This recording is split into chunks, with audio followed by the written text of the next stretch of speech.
Hello, this is Marlene with WTI. Now, my washer sometimes gets a pretty funky smell, even with nothing in it. But it gets even more when I do leave something in it. And it gets annoying when you come to actually wash anything that is in there and you find it that it has this funky smell. So I found a solution for that. I found this magnetic front door holder from JIUBAR and I absolutely love it. I love that it is magnetic, so I can actually attach it to my washer, right, without actually putting any stickers or any pads or sticking anything to my washer. So it's just magnetic, so that works perfect for me.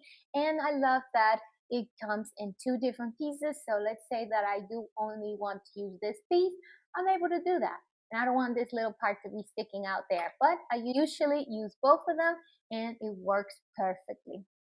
So again, if you are looking for a door holder that it is magnetic to hold the door of your washer so you don't get that funky smell, I would definitely recommend this one from JIUBAR.